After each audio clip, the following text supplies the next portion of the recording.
А вы любите чизкейк? Например, я его обожаю. Сейчас редко кто не пробовал этот знаменитый американский десерт, но не все решаются готовить его дома.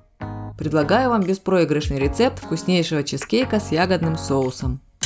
Для основы беру 90 грамм сливочного масла и ставлю в микроволновку, чтобы растопить его.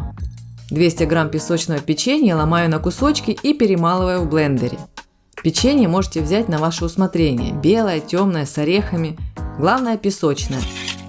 А теперь соединяю крошку и масло. Нам нужно добиться такой мокрой крошки, консистенции, когда все еще не слишком жидкое, скорее рассыпчатое. Очень хорошо ориентироваться по цвету печенья.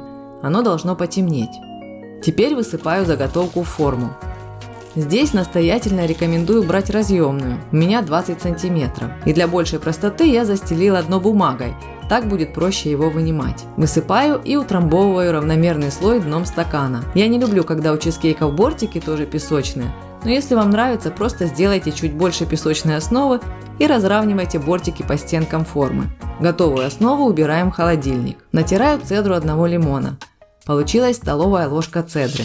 Беру 600 грамм творожного сыра. Его нужно хорошо размешать до однородности. В этом рецепте взбивание нам не нужно, только аккуратное перемешивание ложкой или спатулой, чтобы не было пузырьков. Добавляю 200 грамм сахара. Чтобы избежать комочков, просеиваю 3 столовые ложки кукурузного крахмала.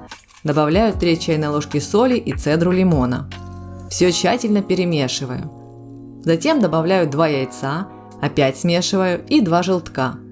Туда же 80 мл сливок. И выжимаю столовую ложку лимонного сока. Окончательно все смешиваю до однородности. Для ягодной заливки я взяла 150 грамм малины. Смешиваю ее со столовой ложкой сахара и столовой ложкой крахмала. Можно взять любые кислые ягоды. Добавляю 4 столовые ложки воды. Ягодная кислинка очень хорошо будет оттенять сладость тортика. Ягодное пюре переливаю в сотейник и ставлю на плиту на средний огонь. Постоянно помешивая, нужно довести пюре до загустения. На это уйдет около 3-5 минут. Никуда не отходите, чтобы оно не пригорело. Оставляю пюре в сторонке, чтобы остыло. А тем временем буду собирать торт. На охлажденную основу выкладываю сырную начинку. Встряхну форму, чтобы начинка хорошо распределилась. Остывшее ягодное пюре нужно протереть через сито, чтобы избавиться от косточек. Скажу вам честно, это самый трудоемкий процесс. Но в итоге получается очень вкусное и нежное ягодное пюре, не сладкое и в меру кислое.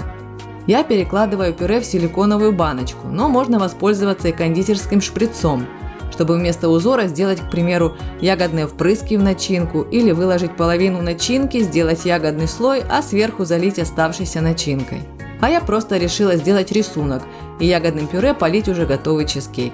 Можете последовать моему примеру, сделать спиральный рисунок из ягодного пюре и зубочисткой нарисовать узор.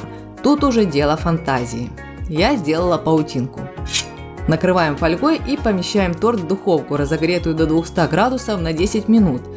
А затем уменьшаем температуру до 160 и держим в духовке еще час-полтора. Центр чизкейка должен слегка подрагивать, но не быть жидким.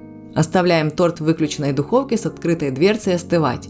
Так как у меня малиновое пюре, им я и украсила мой чизкейк, и добавила ягоды малины. При приготовлении чизкейка можно экспериментировать сколько угодно, добавляя к базовому рецепту ягоды и фрукты, шоколад и другие продукты.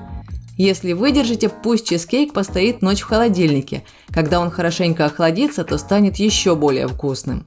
Мой чизкейк получился очень нежным, однородным и прекрасно держащим форму. А главное, очень вкусным.